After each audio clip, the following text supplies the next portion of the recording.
Je suis la médiatrice interstellaire, Sol 13, Terra 3, moine de forêt, professeur universitaire, mère et auteur. Respect et amour. Salutations.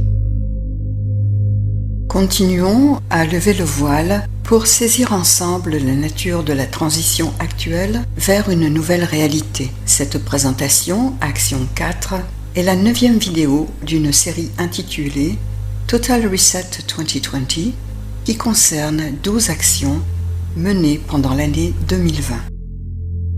Si vous êtes nouveau sur cette chaîne, prenez note que les vidéos sont ordonnées comme une série qui présente une nouvelle réalité de manière exponentielle. Il est donc suggéré de les regarder les unes après les autres depuis le numéro 0, car je fais souvent des références aux vidéos précédentes et si vous ne les avez pas vues, vous ne comprendrez pas clairement ce dont il est question. Les vidéos sont proposées en 3 langues sur ma chaîne YouTube Interstellar Mediator 2020, anglais, espagnol et français, et vous pouvez également étudier ces présentations en détail et les relire en téléchargeant gratuitement les transcriptions proposées en 5 langues, allemand, anglais, espagnol, français et roumain depuis mon site mediatormedias.wordpress.com. Les ambassadeurs, une œuvre datant de 1533 du peintre allemand Hans Holbein le Jeune, conservée à la National Gallery de Londres, présente à l'avant-plan une curieuse particularité technique. La première fois qu'on regarde le tableau, on se demande pourquoi un peintre talentueux a laissé un élément déformé qui semble inachevé au premier plan d'une œuvre qui est par ailleurs finement structurée et parfaitement exécuté dans le style de la Renaissance. Cet avant-plan déformé est en fait une prouesse technique. C'est une anamorphose, similaire à celle auquel je faisais déjà allusion dans la vidéo Action 1, le vieil homme et l'avion. Cet élément, qui attire le regard dès le premier coup d'œil, représente un crâne humain. Si on regarde le tableau de face, il est déformé. Mais lorsque l'on change de perspective et qu'on le regarde sous un autre angle, le crâne reprend sa forme naturelle. Dans le cas de cette œuvre, il faut avancer physiquement vers la bordure droite du tableau et le regarder en diagonale rasante. L'utilisation des anamorphoses, qu'elles soient graphiques, textuelles, sociales ou culturelles, oblige le spectateur à changer de position pour rechercher le meilleur angle de vue possible et comprendre ce qu'il voit ou entend, ce qui est le cas pour ces vidéos. Pour les comprendre, il faut avoir une curiosité audacieuse pour oser changer de perspective intellectuelle ou spirituelle. Cela demande quelques efforts, mais une fois que l'on a compris la technique, on peut voir la même chose sous de multiples angles. A. Voir l'une ou l'autre perspective. B. Passer de l'une à l'autre. C. Préférer et choisir l'un des deux côtés. D. Voir les deux perspectives en même temps. E. Étudier le fonctionnement des yeux. F. Celui des réseaux neuronaux. G. Celui de la position du spectateur par rapport à l'œuvre. H. Et beaucoup d'autres choses. De même, dans cette zincographie intitulée « Où est sa grand-mère ?», exposée au musée de la ville d'Épinal en France, dans la collection Imagerie Pèlerin datant de 1901, il faut changer de perspective pour pouvoir voir la grand-mère. Lorsqu'en regardant ces vidéos, vous changez votre perspective pour regarder votre réalité sous un angle différent, vous commencez à percevoir les aspects de cette réalité qui n'avaient pas de sens et vous échappaient jusqu'alors, un peu comme dans le cas du crâne dans l'œuvre de Holbein. Par exemple, lorsque nous déplaçons notre attention d'un système de croyances dans lequel la Terre est présentée comme la seule planète habitée vers une autre perspective, celle où la vie est si prolifique qu'elle est la norme dans une galaxie qui comporte des milliards de soleils et des milliards de planètes nous changeons d'angle de perception et comme dans le tableau d'Holben, nous commençons à percevoir les choses de manière différente, plus logique et plus claire. Pour l'instant, peu de personnes sont conscientes qu'il est possible et nécessaire d'adopter d'autres angles de vue, pas même 1% de la population terrestre. Ce pourcentage représente 77 millions d'individus et nous sommes loin d'avoir atteint ce nombre. Changer de perspective, c'est aussi indubitablement changer de système de valeurs et de croyances. Même si vous avez personnellement déjà développé les grandes qualités morales et éthiques de la race humaine, comme l'intégrité, l'équité, le respect et l'amour du prochain, le service à l'autre, du point de vue de l'ensemble de la planète et de l'humanité, et comme le constatent les races interstellaires, plus de 99% des humains sont encore divisés, violents, malades, attachés à un modèle de société où l'argent et le pouvoir sont les maîtres mots et la mesure de la réussite et du bonheur. Les vidéos de la série Total Reset 2020, dans leur proposition d'autres perspectives, contribuent, autant qu'elles le peuvent, à repousser les limites de la réalité anamorphosée qui est une illusion d'optique et à remettre les choses à leur place. L'action 3 jetait un regard sur l'aspect naturel de la transition actuelle qui concerne deux éléments, les éruptions solaires et les vagues cosmiques qui impactent la magnétosphère terrestre et font augmenter les fréquences de la Terre, ce qui génère des changements à de nombreux niveaux, notamment à ceux des rythmes circadiens. Aujourd'hui, jetons un œil sur l'aspect artificiel de cette nouvelle réalité afin de constituer un diptyque équilibré, naturel, artificiel. Les questions que vous seriez en droit de vous poser actuellement sont: pourquoi y a-t-il une si grande effervescence autour de la question des extraterrestres et pourquoi y a-t-il autant de contacts depuis 50 ans? Pourquoi des stellaires hautement respectueux des cultures autochtones enfreignent-ils les recommandations et l'éthique de la directive première, Prime Directive, qui spécifie notamment: veuillez faire une pause ici pour lire le texte en français ou en espagnol et regarder les phrases que j'ai numérotées. Directive première, article de la Fédération unie des planètes, chapitre 6, article 2, paragraphe 7. La directive première est immédiatement applicable à toutes les cultures d'une planète qui n'ont pas encore atteint un statut interstellaire ni quitté leur planète par leurs propres moyens.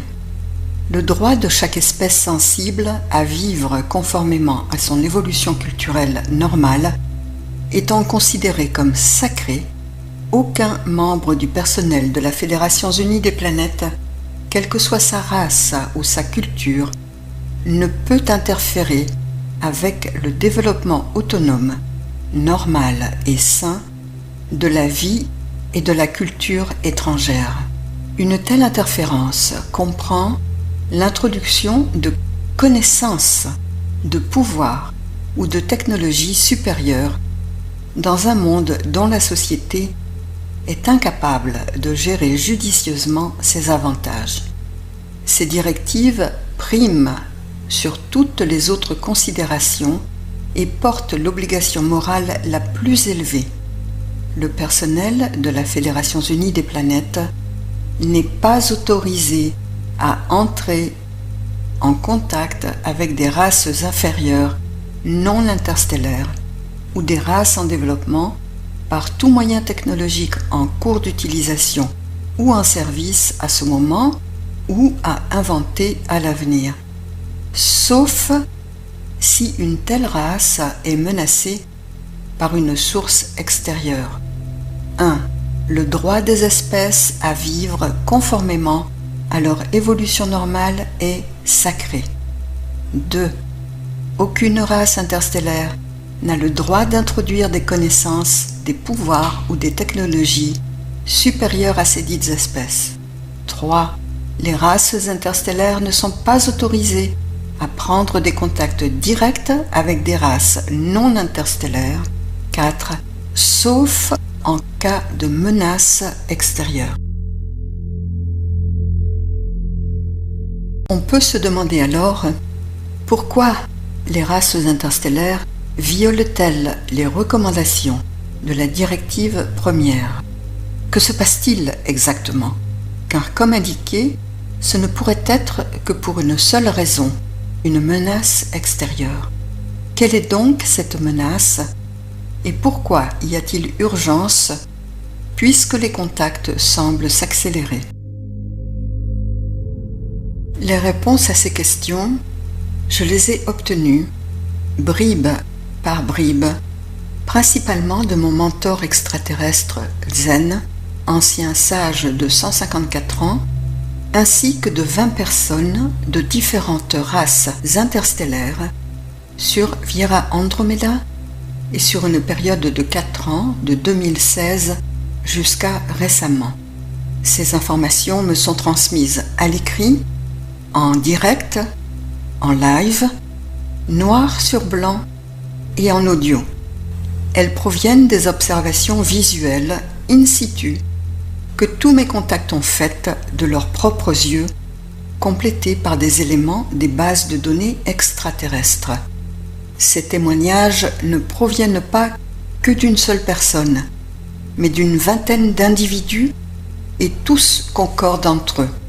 Par ailleurs, rien de ce que je vais présenter dans cette vidéo n'est d'origine terrestre et ne vient de l'Internet ou des connaissances humaines, même si certains éléments sont similaires.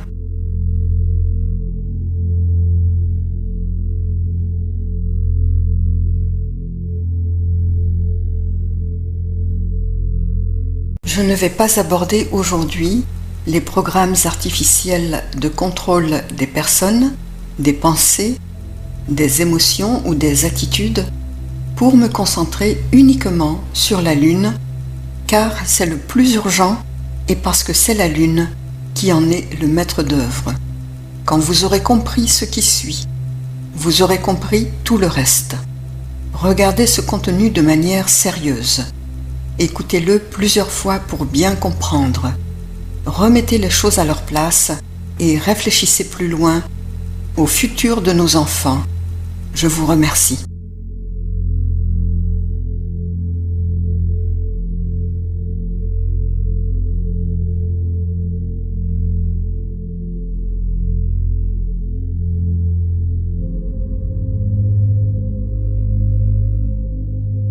Comme évoqué dans l'action 3, le Soleil, les planètes et la Lune sont les objets célestes centraux qui rythment toute la vie naturelle sur Terre. Mais la Lune en particulier a eu un rôle majeur dans l'évolution humaine depuis 12 000 ans. C'est la pièce principale de toute la matrice terrestre.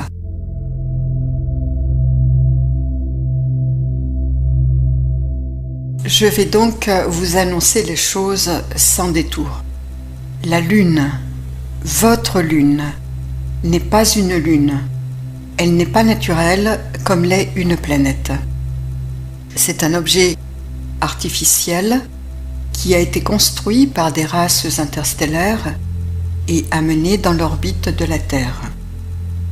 C'est un vaisseau spatial qu'on appelle une sphère de Dyson ou une biosphère artificielle. Vous vouliez voir un vaisseau spatial de près? Eh bien, il y en a un que vous pouvez observer tous les jours. Il est devant vos yeux et c'est la Lune.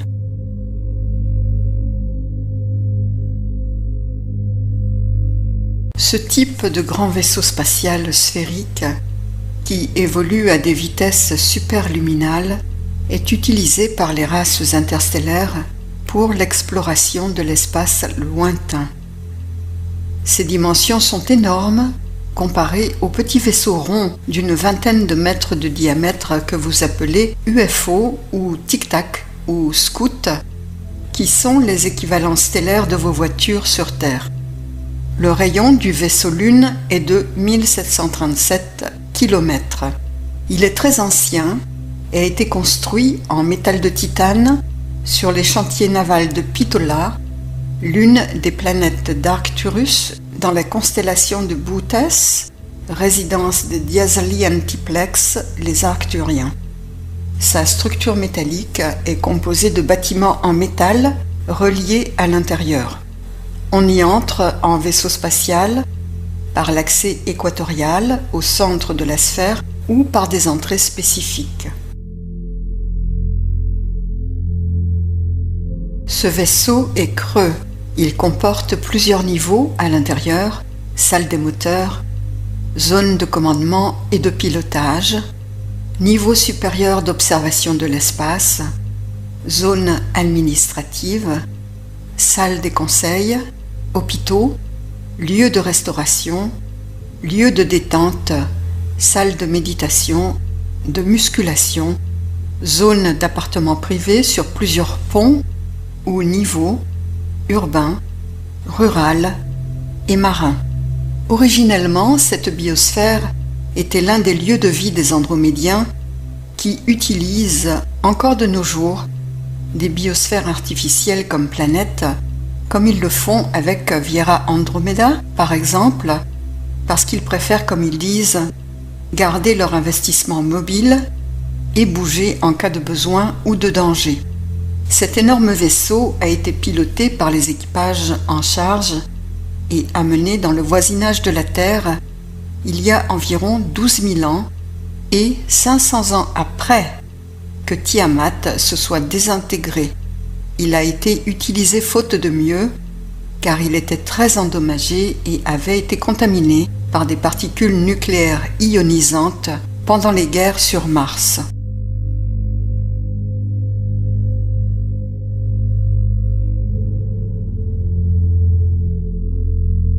Avant que la biosphère Lune ne soit amenée, la Terre n'avait pas de Lune, elle n'en a jamais eu. C'était la planète Tiamat qui était considérée comme la Lune, et elle était appelée étoile du matin ou encore second soleil. C'était Tiamat que les anciens peuples voyaient dans leurs cieux, pas la Lune actuelle.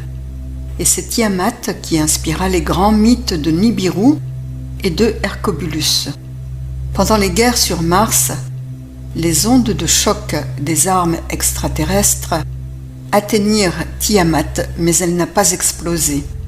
Ce qui se produisit en fait est que les ondes de choc des armes plasmiques étaient si puissantes qu'elles créèrent un déplacement des énergies de la planète. Le déplacement des énergies fit alors bouger toute l'eau de la planète, la déséquilibrant entièrement. Et c'est ce déséquilibre qui provoqua, comme dans un effet domino, la destruction de la planète qui se désintégra, morceau après morceau, comme des lambeaux se perdant dans l'espace. Tiamat était 4 fois plus volumineuse que la Terre et était essentiellement composée d'eau. Il n'y avait que quelques continents. La partie solide, les continents, qui sont partis en lambeaux, constituent maintenant la ceinture d'astéroïdes. Tous ces astéroïdes sont des morceaux de Tiamat. La partie liquide, l'eau et les goûts, noirs, rouges et verts, tombèrent à la fois sur Vénus et sur la Terre, ce qui inonda les deux planètes. Sur Terre, l'eau de Tiamat qui tomba fut appelée le déluge. Une fois Tiamat disparue, la dynamique cosmique fut gravement perturbée. Des planètes dérivèrent et changèrent de position, et la Terre commença à être sujette à des changements d'orbite et climatiques irréversibles. Il fut alors décidé de la stabiliser en remplaçant Tiamat par une biosphère artificielle. Les Andromédiens pilotèrent donc la Lune et la placèrent là où elle se trouve actuellement.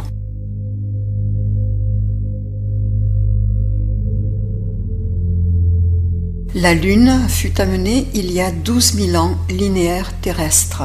Tiamat avait déjà disparu depuis plus de 500 ans. Les guerres faisaient toujours rage entre les deux opposants. D'un côté l'UFOP, la Fédération unie des planètes, et les alliés, les Ufopiens, et de l'autre des envahisseurs de nombreuses autres lignées extraterrestres. Les deux côtés avaient subi de très lourds dégâts.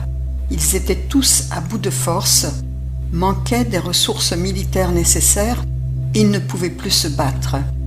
Certains des envahisseurs attaquants choisirent de fuir vers la Terre et de s'y cacher. L'UFOP, la Fédération unie des planètes, The United Federation of Planets, n'était pas encore l'UFOP à ce moment-là. C'était un proto-conseil qui s'appelait le Haut Conseil d'Andromède, composé des Andromédiens et des Diazolian-Tiplex. Les Ufopiens pensèrent que la situation ne pouvait pas être laissée en l'état car les choses allaient empirer.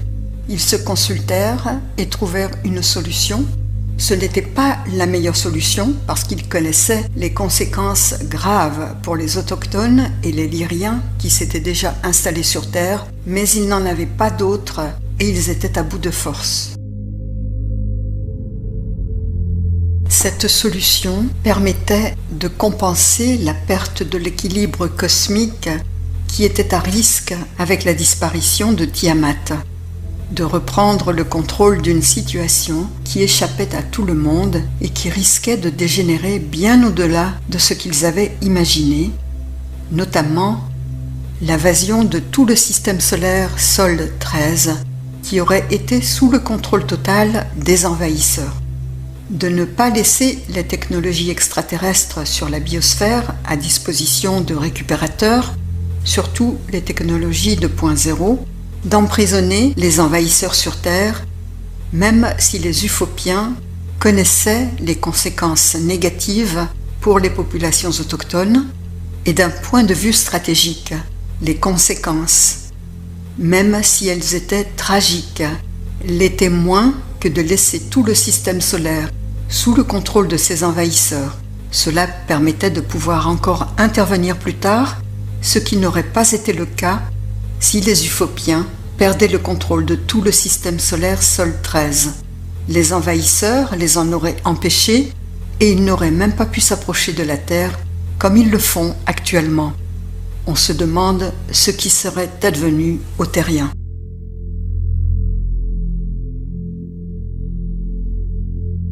Les Ufopiens décidèrent donc d'utiliser cette vieille biosphère qui avait subi de lourds dégâts et avait servi de cible nucléaire pour emprisonner les envahisseurs dans un filet électromagnétique placé autour de la Terre et de les bloquer.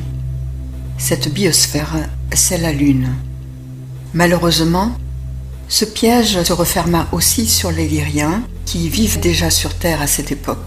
Les Lyriens s'étant enfuis de leur système solaire, Lyra Vega, après avoir été violemment attaqués par ces mêmes envahisseurs. Ils avaient émigré partout dans ce cadran de la galaxie, notamment dans les constellations des Pléiades, du Triangle et de Sol 13, et ils s'étaient installés sur Terre, très longtemps avant la désintégration de Tiamat. Le commerce et les échanges entre Tiamat et la Terre étaient florissants, bien avant que les envahisseurs ne fassent irruption sur Terre.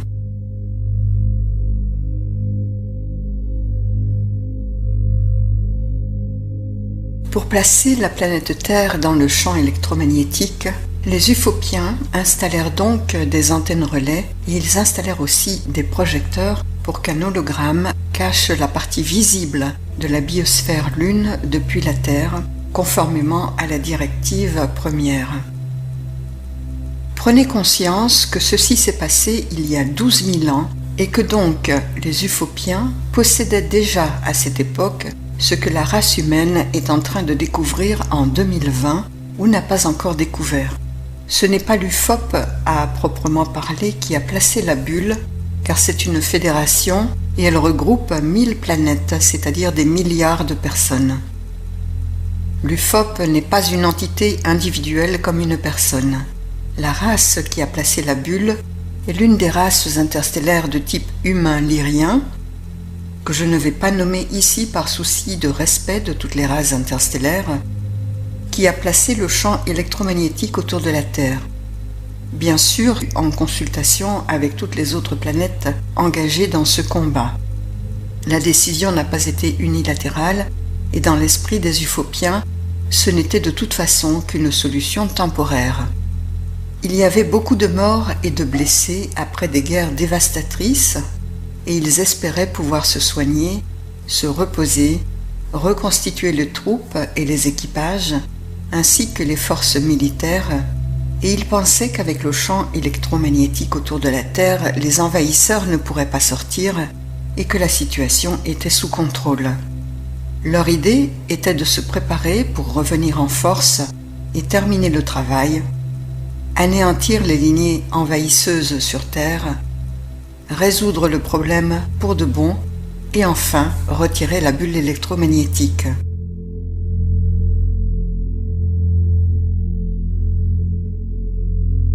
Surprise, surprise, comme les événements n'étaient pas inscrits dans la pierre, les choses tournèrent à leur désavantage.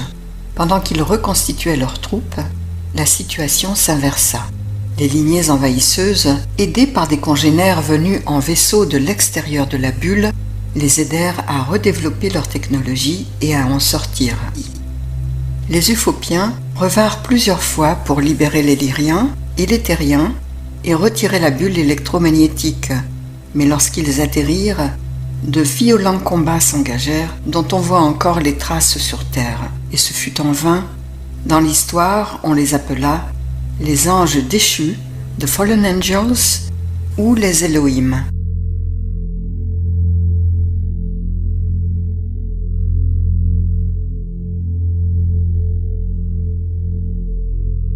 Les Ufopiens installèrent donc la biosphère lune et créèrent l'hologramme pour cacher le vaisseau de la vue des autochtones vivant sur Terre. Cette obligation fait partie des recommandations de la directive première qui invite les races qui ont une capacité interstellaire à laisser les civilisations autochtones se développer naturellement. Ce n'est que le côté qui est visible de la Terre qui est couvert par l'hologramme. De l'autre côté, on voit la biosphère en métal. Sur la biosphère, dont la structure même sont des milliers de bâtiments en métal, sont installés à la fois des antennes relais électromagnétiques, dont je vais parler un peu plus loin, et des dizaines de milliers de projecteurs reliés en réseau. Ils sont tous contrôlés par un ordinateur central et une intelligence artificielle. Chaque projecteur est une petite station en elle-même qui a la charge d'une micro-partie de la surface de l'hologramme, un peu comme les pixels d'une image. Ils fonctionnent comme des téléviseurs à cristaux liquides. Les projecteurs sont composés d'une image et d'un système de rétroéclairage plat. La lumière est celle du soleil. Ce rétroéclairage capte la lumière du soleil qui se situe derrière la Lune. La luminosité de la Lune provient donc du soleil qui l'éclaire. Mais la lumière du soleil, frappant la surface de titane de la biosphère, est faible et insuffisante. Donc, la partie plate des projecteurs la capte, l'amplifie et la rétro-réfléchit pour la diriger dans le projecteur au travers de la partie image. Une bonne analogie de la façon dont cela fonctionne est un projecteur de diapositive ou un projecteur laser extérieur utilisé pour les projections de scènes animées sur les églises ou les bâtiments publics. Pour voir la diapo, il faut un projecteur. On fait glisser la diapositive dans un cran et le projecteur la rétroéclaire. On peut alors projeter l'image et la voir. L'onde que vous voyez sur ces images est la réorientation régulière des projecteurs. La progression de la Lune dans l'espace et sa forme s'adaptent parfaitement à celle du Soleil.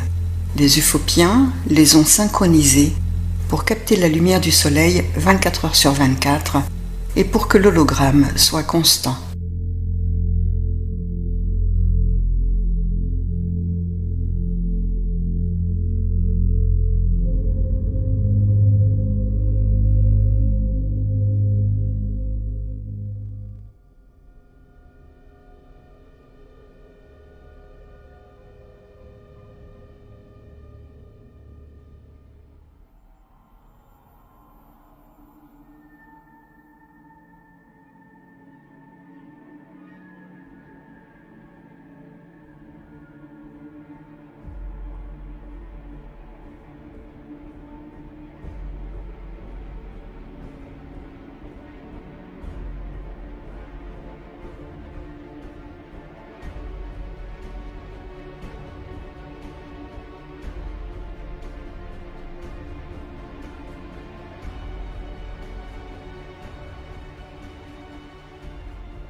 Ce qui est concret.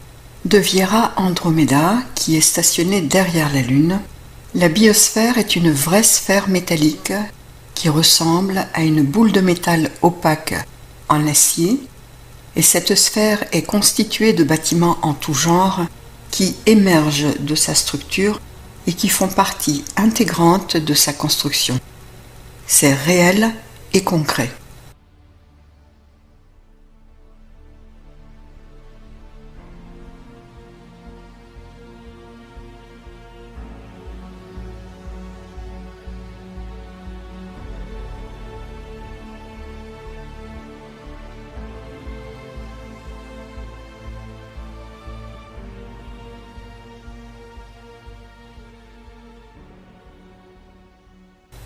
Ce qui n'est pas concret, en revanche, c'est la partie que vous voyez, cette surface qui ressemble à du plastique lisse, un peu bizarre, comme une peau de grenouille, faite de cratères et de mers qui ont tous la même profondeur. Il n'y a pas de surface faite de terre ou de roche, il n'y a pas de cratère ou de mer, ce n'est qu'une projection graphique visuelle, comme une réalité virtuelle, un hologramme en 3D. Il n'y a pas de mine non plus, pas comme on l'entend sur Terre avec des sillons creusés dans la terre pour en extraire des minerais. Il n'y a pas de mine tout simplement parce qu'il n'y a aucun sol ni aucune roche. En fait, ce que les mineurs veulent dire quand ils parlent de miner la Lune, c'est faire ce qu'un ferrailleur fait lorsqu'il récupère la ferraille et la revend. Les mineurs sont des ferrailleurs qui démantèlent les bâtiments ou les vaisseaux et ils récupèrent tout ce qui peut l'être.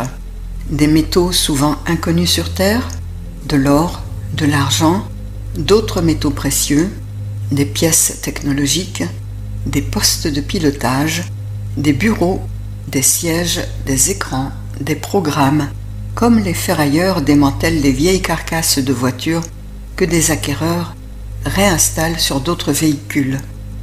Puis ces métaux et toutes les technologies de pointe récupérées sur la biosphère Lune sont remis sur les marchés des échanges ou livrés sur d'autres planètes et réutilisés soit pour d'autres constructions, soit pour la rétro-ingénierie. Ceci est fait dans un esprit de réutilisation de ressources naturelles par les races interstellaires qui ne jettent jamais rien et qui n'ont pas forcément accès à ces ressources sur leur propre planète. Ils réutilisent tout car toutes les ressources sont précieuses jusqu'à la moindre vis. Toutes les constructions que vous voyez de la Terre sont réelles, mais ce sont les parties les plus hautes de certains bâtiments qui font partie même de la structure de la biosphère Lune. Tous les bâtiments sont connectés en dessous de l'intérieur de la biosphère. Et ce que vous voyez de la Terre sont les parties hautes ou des tours des bâtiments qui dépassent du hologramme, un peu comme sur Terre, vous voyez poindre les tours de très hauts bâtiments au-dessus du brouillard. Et vous voyez sur les images que plus vous oblitérez la hauteur des bâtiments, moins il reste de parties visibles. Et c'est la raison pour laquelle les bâtiments repérés sur la Lune sont si disséminés. Voyons maintenant le champ électromagnétique qui entoure la Terre et qui maintient la vie, les races qui y vivent, la faune et la flore à la fréquence de 7,83 Hz et en 3D depuis 12 000 ans. Il est courant, chez les races interstellaires, que les champs énergétiques soient placés autour d'une planète pour à la fois la protéger des menaces spatiales ou des envahisseurs et pour contrôler son évolution. Un peu comme un jardinier met une cloche sur des laitues pendant la pousse pour les protéger des prédateurs et des colonisateurs et maximiser leur développement. Quand ce champ électromagnétique est installé, il l'est dans la même fréquence que celle de la planète, c'est-à-dire 50 Hz. Puis la planète est terraformée, on y amène la flore, la faune et les formes de vie humaines, comme ce fut le cas pour la planète Terre il y a des milliards d'années, Et c'est pour cela, entre parenthèses, qu'il y a sur Terre des dauphins de la lignée syrienne. Les dauphins ont été amenés de Sirius.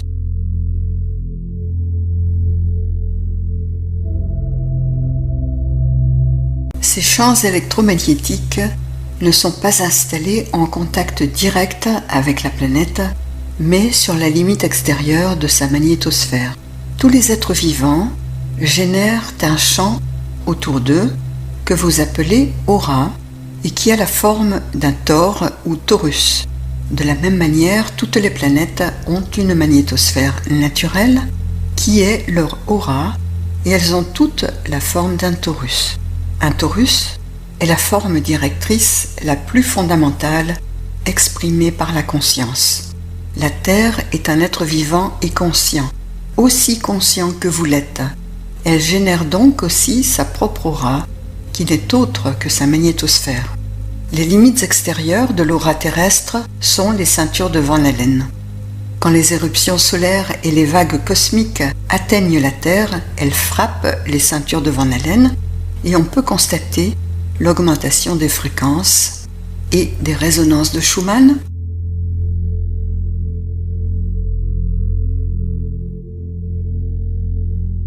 Passons maintenant à la technologie de bridage des fréquences terrestres utilisée sur les biosphères Lune et la manière dont elles fonctionnent. Le standard de fréquence universelle est 50 Hz, la 5D. C'est également le standard de la matière. Tout dans cet univers est en 50 Hz. La Lune est en 50 Hz, 5D. Avant le contrôle, la Terre était en 5D, car c'est sa fréquence naturelle. La conscience naturelle de la Terre est normalement en 5D et 50 Hz. Tout en dehors de la Terre est en 5D, à l'exception de la Terre qui est en 3D. Les Ufopiens et alliés construisirent donc 12 réacteurs nucléaires pour alimenter les 10 moteurs et l'intelligence artificielle. L'intelligence artificielle de la biosphère Lune a été programmée pour émettre un faisceau de haute énergie vers la Terre pour brider et abaisser les fréquences à 7,83 Hz, la 3D. Comme les transmissions sont dirigées vers la Terre, c'est toujours le même côté de la Lune qui fait face à la Terre, tout simplement parce que c'est le côté de la Lune où se situent les antennes relais. La technologie est assez simple, ce sont différents modèles d'antennes réseau, comme des tours de téléphonie cellulaire sur Terre, qui envoient des transmissions en forme de cône. Mais à cette distance, le système n'aurait pas été assez puissant, il parasite donc la magnétosphère de la Terre pour qu'elle fasse le travail à sa place, à son niveau extérieur, celui des ceintures de Van Allen.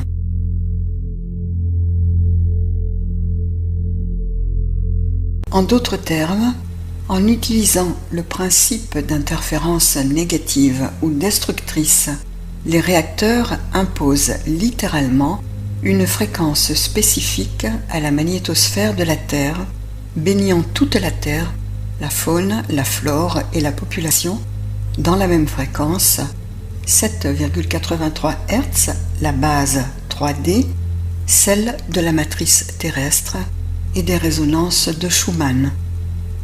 Pour abaisser ou diminuer une fréquence, il suffit de transmettre une fréquence négative de moins 42,17 Hz pour la faire passer de 50 Hz moins 42,17 égale 7,83 Hz, ce qui est l'état actuel de la matière sur Terre et qui équivaut à la 3D et aux résonances de Schumann. La magnétosphère est alors frappée par une série d'ondes qui sont conçues pour combiner l'énergie naturelle produite par la magnétosphère avec l'énergie artificielle des réacteurs et pour former une paroi rayonnante ou une barrière très dense entourant la planète entière. Ce type de rayonnement est ionisant et électromagnétique. Il est dévastateur pour la biologie terrestre. Vous comprenez maintenant que la résonance de Schumann n'est pas l'état naturel de la Terre, c'est le résultat d'un bridage, d'un pontage de la fréquence de la Terre pour la faire descendre et la maintenir en 3D.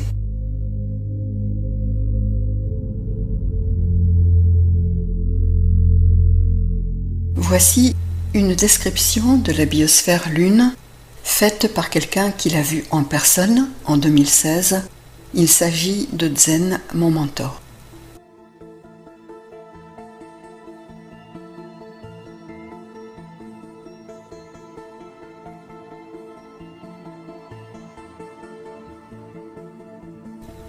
Toute mon équipe s'y est rendue. C'est complètement vide et fantomatique. Ça ressemble à un hôpital psychiatrique des années 50. On se demande quel type d'expérimentation y était fait et je suis horrifié à la pensée de tous ces humains dans des cages, des esclaves torturés et les enfants enlevés qui ont dû venir ici comme esclaves de labeur ou sexuels et aider au démantèlement des structures ou passer par ce lieu horrible en transit vers d'autres planètes.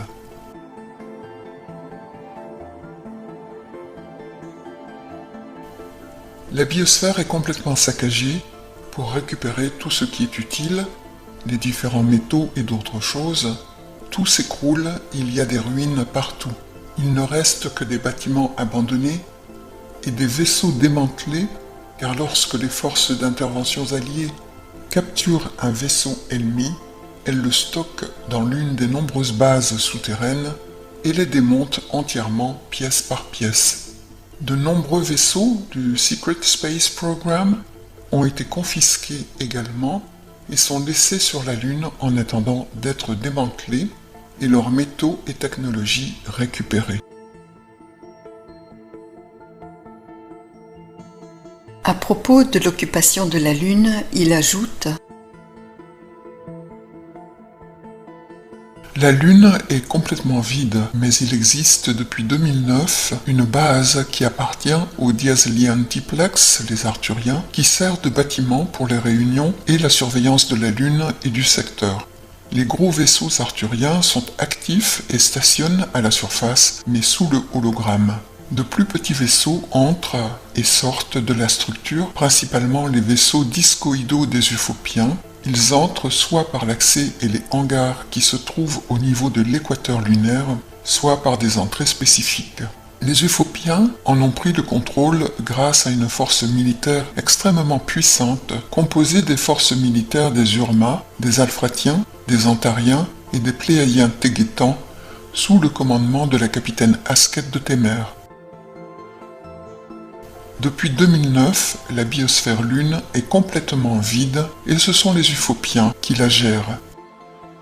Personne ne peut y aller sans l'autorisation du Grand Conseil de l'UFOP ou de sa supervision.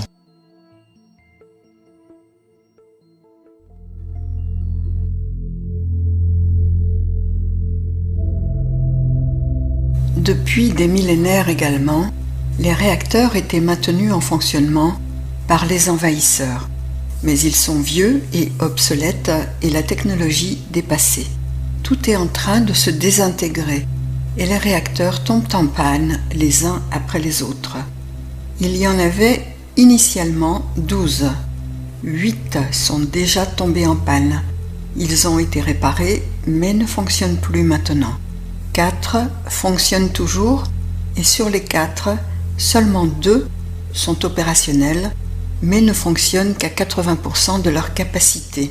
Les 2 autres vont tomber en panne très rapidement car ils sont gravement endommagés.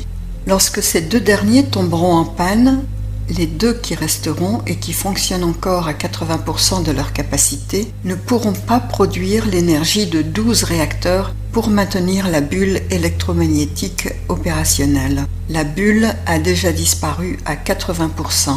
Elle s'affine et le contrôle de la 3D diminue de plus en plus.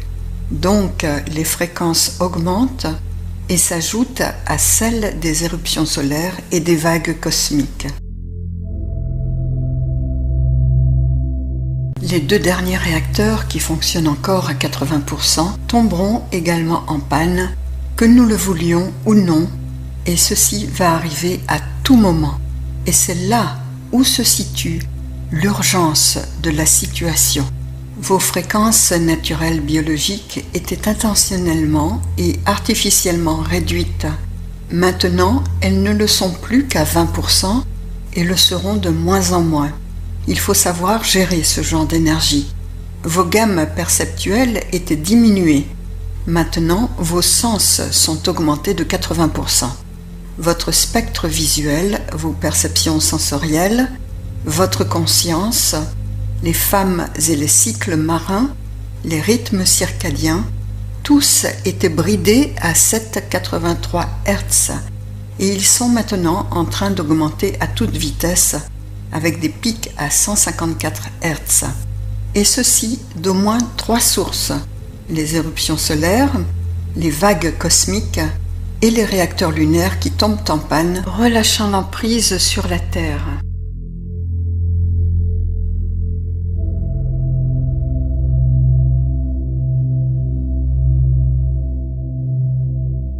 L'UFOP, les ufopiens, ont donc décidé, depuis la reprise en main de la biosphère Lune, de laisser les réacteurs tomber en panne pour arrêter le système de bridage et laisser le biotope et la population terrestre retrouver ses fréquences naturelles en 50 Hz.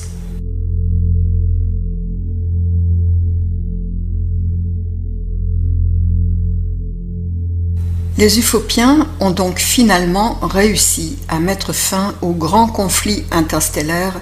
Comme promis, ils sont revenus pour terminer ce qu'ils avaient commencé et ils sont en train de retirer la bulle électromagnétique. Vous n'êtes donc plus prisonnier et vous ne pouvez plus prétendre, comme auparavant, au statut de victime de guerre, de manipuler ou de contrôler pour invectiver les races interstellaires par vidéo interposée et les enjoindre de terminer le travail. Elles l'ont fait et le font encore. Maintenant, c'est à vous de faire le vôtre et de devenir un peuple autonome et indépendant.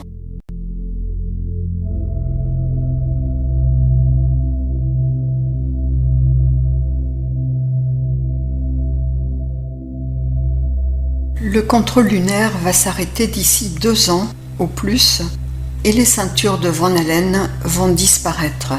Les conséquences sont énormes. Avant, vous étiez à 100% dans la matrice et tout est en train de revenir aux 50 Hz standard. Les bonnes nouvelles sont, premièrement, le vaisseau Lune est complètement vide et sous la surveillance des ufopiens depuis plus de 11 ans. Personne ne peut s'y rendre sans leur autorisation et le trafic d'humains qui y transitaient a été arrêté. Deuxièmement, les réacteurs ne seront ni réparés ni remplacés, ils sont maintenus au strict minimum par les Diazali Antiplex et les Alliés pour permettre une sortie progressive de l'humanité de la réalité 3D dans laquelle elle était maintenue. Troisièmement, 8 réacteurs sont déjà tombés en panne, 2 vont aussi tomber en panne rapidement et les 2 derniers ne pourront pas produire à eux deux l'énergie qui était auparavant produite par 12 réacteurs pour garder la bulle électromagnétique opérationnelle. Ça va les affaiblir encore plus et ils s'arrêteront définitivement aussi.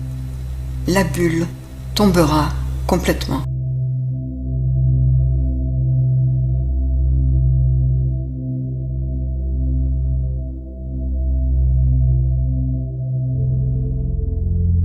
Ceci veut donc dire que vous êtes déjà à 80% dans une perspective et une mentalité 5D. C'est un très grand changement. Vous voyez déjà la différence depuis quelques années et encore plus de nos jours, de plus en plus de personnes s'éveillent. Utilisez cette nouvelle énergie pour vous préparer complètement à évoluer en 50 Hz au lieu de 7,83. C'est facile pour certains, mais ça demande des efforts considérables en termes de changement de vie et de perspective, ainsi que pour supporter physiologiquement ce nouveau type d'énergie, car comme vous pouvez le constater avec les résonances de Schumann, les fréquences sont passées d'une fois tous les 2 ou 3 jours à plusieurs fois par jour, et cette cadence va augmenter avec les réacteurs qui tombent en panne. Le contrôle de la matrice est terminé, c'est fini, vous pouvez vous en réjouir.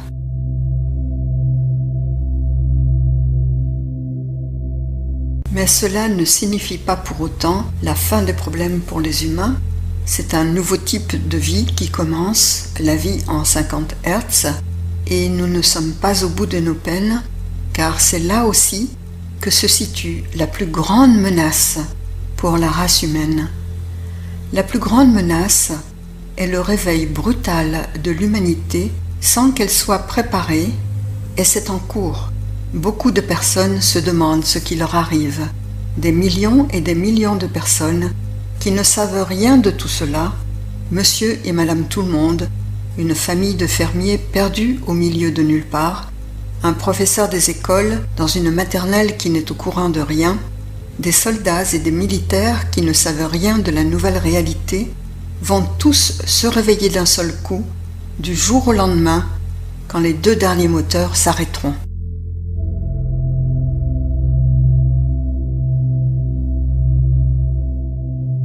Toutes ces personnes vont commencer à voir, avec le zoom des 50 Hz, leur spectre visuel, leur perception, leur audition, leur ressenti, leur pensée, leur télépathie, tout va s'élargir d'un seul coup.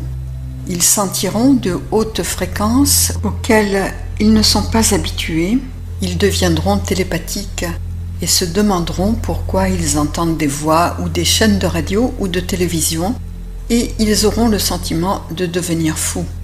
Ils verront des couleurs vivides et auront des rêves éveillés, ou ils se verront dans d'autres lignes de temps ou d'autres mondes. Peut-être verront-ils plusieurs eux-mêmes en même temps et penseront qu'ils ont des hallucinations. Ils verront tous les symptômes et les signes du contrôle de la matrice depuis leur naissance et ils penseront qu'ils ont été trompés. Ils accuseront leurs voisins, leur gouvernement, leur fédération. Ils verront des fantômes, des entités négatives, des reptiliens dans leur corps naturel qui arpentent les rues des grandes villes. Il y aura des défaillances, des glitches dans la matrice et des bâtiments ne seront plus à leur place exacte. Les égos prendront le dessus, la folie, la peur, la haine, la violence pourraient faire rage. Les populations, en peur panique, prendront les armes, tueront tout ce qui les entoure.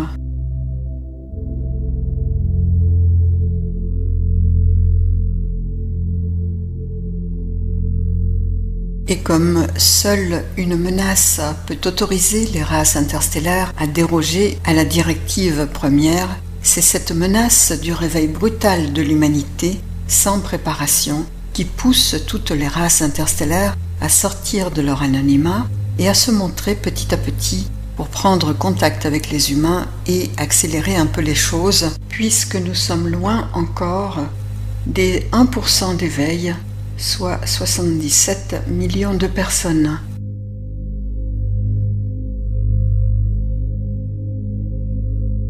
Le réveil brutal se produira pour toute l'humanité. C'est un fait. Et c'est la raison pour laquelle c'est maintenant une nécessité absolue pour les autres races de se montrer et de dévoiler leur présence, leur apparence, leur culture, leur manière d'être et de penser, et leur vaisseau.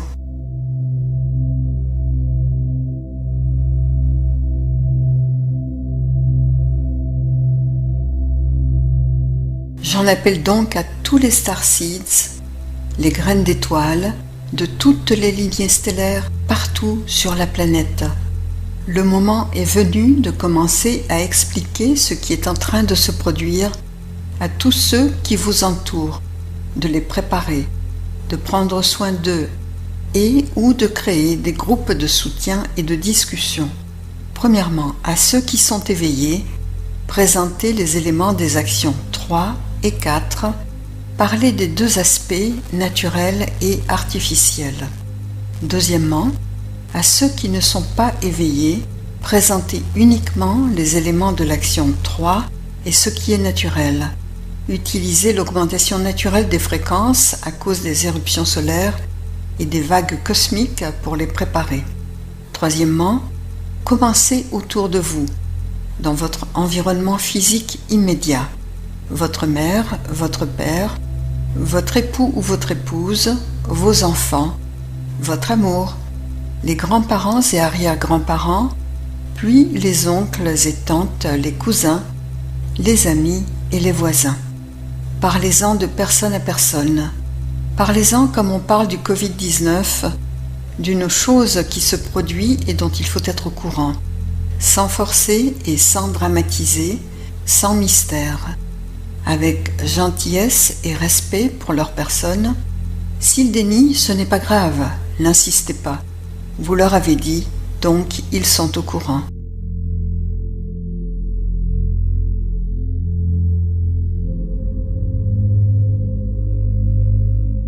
L'ascension n'est pas prendre un ascenseur et monter dans une autre dimension physique ou une planète paradis extraterrestre, parce que eux aussi ont leurs problèmes, leurs limites, leurs conflits et leurs espoirs. Tout comme vous, ils doivent évoluer et laisser tomber les limites de leur mode de pensée et leur propre système de croyance. Soyez attentifs à ne pas sombrer dans la vénération extraterrestre. C'est votre droit, bien entendu, mais ce sont les jardins du voisin d'à côté, même si vous les trouvez magnifiques, ce sont les leurs et leur société, pas les vôtres. Et il est maintenant nécessaire de construire le jardin des humains.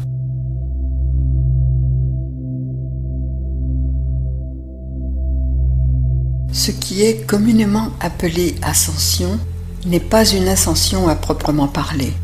Ce n'est pas passer physiquement d'une dimension à une autre plus élevée, ce n'est pas léviter, monter une échelle cosmique, s'élever en grade ou prendre un ascenseur spirituel ou extraterrestre. C'est tout le contraire, c'est laisser aller des concepts obsolètes qui sont les limites mêmes de la pensée. C'est diriger notre regard vers une partie de la réalité qui était jusqu'à présent déformée, comme suggéré au début de cette présentation dans l'anamorphose du peintre Hans Holbein.